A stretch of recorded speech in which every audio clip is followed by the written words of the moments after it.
Dramania. Jumpa lagi sama kita di drama Derareta Bercengkrama. Acara sensasional berbau fakta Fakta kata siapa? Netizen. dan semakin valid juga karena dilansir langsung dari portal berita fifa.co.id. Yeay! Berita apa yang saat ini lagi ramai diperbincangkan? Silahkan Dera.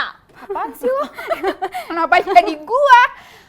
Baru-baru ini kita pasti semuanya udah pada tahu berita yang sering muncul di televisi, di radio, di online, di mana-mana itu adalah tentang royal wedding anaknya presiden, anak nomor 1 di Indonesia. Siapa lagi kalau bukan Kaesang Pangarep dan Erina Gudono. Sebelumnya kita mau mengucapkan selamat untuk pernikahan kalian. Semoga selalu disertai dengan hal-hal yang baik dan anugerah dari semesta. Diundang tak? Enggak lah, Sama. siapa?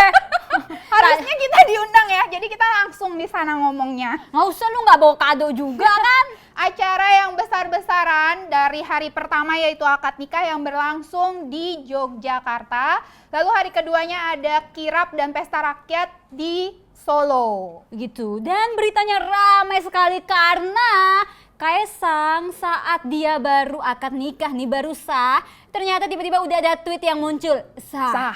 Siapa itu ya?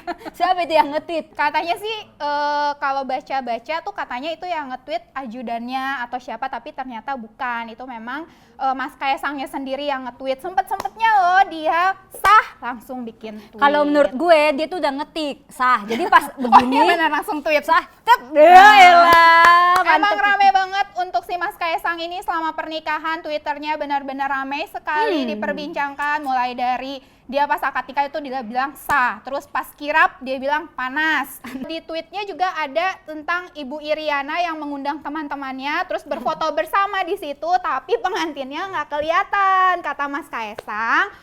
Untuk ibu-ibu dan bapak-bapak yang mau ngadain reuni, tolong jangan di situ, tapi di tempat kopi. Jangankan Kaesang, Bapak Presiden kita aja nggak Nggak kelihatan. Tapi Ibu Iriananya asik aja. Asik, begini. Asik aja foto sama temen-temennya. Tapi itu emang ya sifat ibu-ibu layaknya kita semua lah ya. Kita, gue mah belum ibu-ibu. Lu udah. Selain itu juga ada video yang lucu yang viral juga. Jadi lagi salaman, terus si Kaesang tiba-tiba berubah mood, berubah ekspresi dari yang hahaha. Iya tuh, gue lihat. Sampai di situ semua berkomentar cocok nih untuk jadi pemain sinetron karena dia bisa berakting. Betul, tapi itu jadi meme yang bagus ya. Benar. Ketika kita ketemu orang yang musuh lah sebenarnya gitu, kita harus emang pinter fake. Hahaha di belakang. Itu sih kamu ya, aku mah enggak. Terus selain itu, selain ramai diperbincangkan di Twitter mengenai pernikahannya Mas Kaesang yang rajin nge-tweet, juga ada perbincangan dari para netizen tentang mahar pernikahannya. Iya, tapi sebelum itu yang seru juga ada, sampai trending. Nahyan, Al Nahyan, ponakan Kaesang. Coba bayangin, di pernikahan Kaesang yang trending malah Al Nahyan. Cuma gara-gara dia ikut tangan di acara anak presiden, dia sebagai cucu, dia ikut tangan. Dengan asiknya dia ngedot gitu ya kan. Yang lain tuh udah pada begini, dia doang. Weh, bocah Medan. Gitu juga si Mas Kaesang juga nge-tweet juga. Kayak curcol. Di pernikahan pertama kakaknya Mas Gibran itu foto keluarganya bagus. Di pernikahan kakaknya kedua Mbak Kahiyang fotonya bagus. Di pernikahan dia ada bocil pakai kutang. Tapi tenang aja, udah diedit sama bapaknya Al Nahyan. Udah pakai itu dia Best beskap. Udah cakep banget. Jadi udah nggak ada dendam ya Dan di udah keluarga minta itu. maaf juga bapaknya. Bapaknya siapa? Mas Bobi. Bobi. Mas Bobi Nasution juga udah minta maaf ke presiden sama ke Mas Kaesang karena pernikahannya diramaikan dengan anaknya yang hanya memakai kaos kutang. Tapi keluarga presiden tuh lucu-lucu semua ya. Iya, itu seperti kita-kita gini gitu ya. Beda dong. Oh beda. Dia ada duit. Kita ada. Nya aja tadi gue habis makan mie, kecium nggak baunya? Oke, nah itu tadi soal si Dera yang bilang katanya 300.000. Aku juga baca di portal FIFA yang bilang kalau mahar 300.000 Kaesang dinyinyir netizen, minimal jadi cowok tahu malu. Waduh. Tapi ya, netizen. mungkin emang iya, kalau dilihat dari nominal emang kecil banget kan, 300.000. Cuman kalau kalian lihat di uangnya itu ada seri, dia berseri. Bernomor seri yang bernomor seri kode yang rahasia. yang kan dia 300.000 tuh, yang 100.000 pertama itu kode tanggal nikah mereka berdua. Yang kedua tanggal lahirnya Mbak Erina, yang ketiga itu tanggal lahirnya Mas Kaisang. Serta juga inisial nama mereka berdua. Tidak semua orang bisa seperti itu, guys. Cuma mereka kayaknya deh. Nah, kita belum tahu sih, tapi diduga itu memang sengaja dikeluarkan oleh Bank Indonesia khusus untuk pernikahan Kaisang dan Erina. Nah, terus ada emas juga kan maharnya yang sesuai dengan tanggal pernikahan mereka, yaitu 10, 12, 20, 22. Jadi pengen sama anak presiden udah nggak ada ya? Udah nggak ada, udah habis. Ntar ya 2024 ya. Nggak tahu presidennya siapa, siapa tahu anaknya udah pada nikah semua. Ya udah deh. Gagal lagi ya.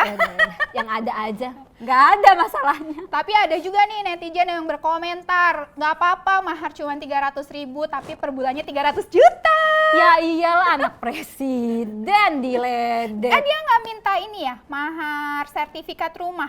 Enggak, itu udah khusus dari anak presiden aja nggak minta amplop. Oh iya, nggak minta amplop. Enggak, bukan nggak minta amplop, emang tidak diperkenankan untuk membawa amplop, cukup doa M-banking aja. ya?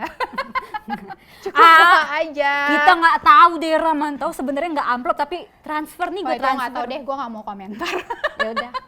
Gue sebenarnya pengen sumbang sih, tapi 100.000 diterima nggak ya? Terus balik lagi ke masalah Twitternya Mas Kaisang. Dia setelah menikah, setelah sah itu juga banyak nge-tweet, salah satunya yaitu keramas.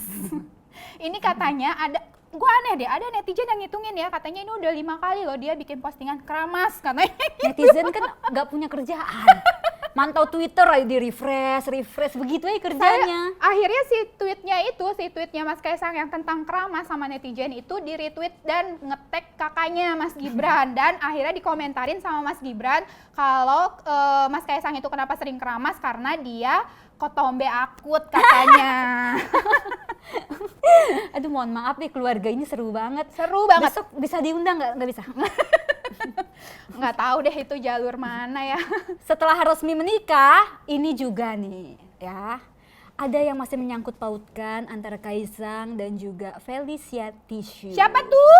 So nggak tahu loh, nggak usah lu cari aman ya, lu nggak mau bahas lu ya. Lo sebut dong Felicia Tissue itu siapa? Kok dia dibawa-bawa ke beritanya Mas Kaisang? Felicia Tissue. Dia adalah mantan kekasih dari Kaisang yang pisahnya tidak baik-baik karena katanya di ghosting katanya, tiba-tiba si Mas Kaisang ini hilang. Tapi kan itu versi cewek ya, kita nggak tahu. Bahkan banyak komentar dari netizen yang bilang kalau Felicia Tissue ini ngejagain jodohnya Mbak Erina selama 5 tahun. Netizen tuh selalu bisa membumbui ya. Jadi yang udah tenang-tenang jadi ribut lagi. Padahal Felicianya diem-diem aja. Cuma ini nih netizen tuh karena mencocok-cocok logi terus. Karena ada postingan si Felicia yang update tentang quotes gitulah. Intinya bahwa seorang perempuan itu mau berlatar belakang seperti apa, mau rasnya apa, terus habis itu suku apa, warna kulit apa, itu yang penting adalah dihormati. Dia maksudnya ngebikin postingan itu apa? Ya kenapa emang? Enggak, gue nanya aja. Kok disangkut-sangkutin sama nikahannya Kaisang gitu? Ya itu netizen aja riweh tau nggak lu? Udah paling bener kalau orang nikah, udah lu urus aja tuh yang nikah, lu ucapin selamat. Ngapain lu ngurusin mantannya, lu sorotin. Nah, ya? Yang lebih kasihan itu adalah oknum-oknum wartawan yang ngedatengin rumah neneknya Felicia Tissue. Kenapa tuh? Nggak tahu, mereka mau minta konfirmasi atau apa, menurut gue sih juga nggak penting ya. Maksudnya itu kan udah masa lalu, ya udahlah gitu. Kenapa harus ngeganggu lagi? Apalagi itu yang diwawancaranya, yang ditungguin rumahnya itu adalah neneknya. Katanya neneknya itu lagi apa sih, habis operasi tangan gitu kan. Dan usianya juga udah sepuh, udah 85 tahun. Merasa tidak nyaman didatengin sama oknum wartawan dari media, nggak tahu media apa gitu. Yang pasti nggak ada FIFA, Nggak saya dong. udah pastikan itu ya.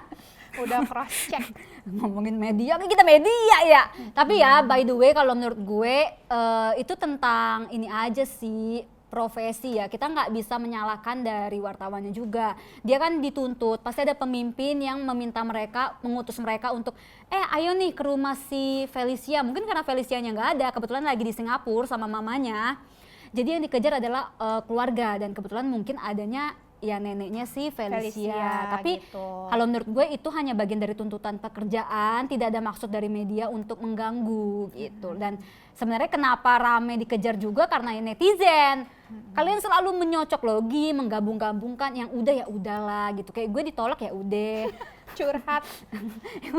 Ya udah mau gimana, kita memaksakan yang sudah bukan kehendak Tuhan kan ya. Dramaniak, jangan lupa baca terus portal fifa.co.id. Di situ berita-berita yang lagi viral, yang lagi trending semuanya ada. Jangan lupa juga tonton program-program dari fifa.co.id dan flix.id. Ya, jangan lupa di-subscribe ya teman-teman. Sampai jumpa. Dramaniak, derereta Bercengkrama.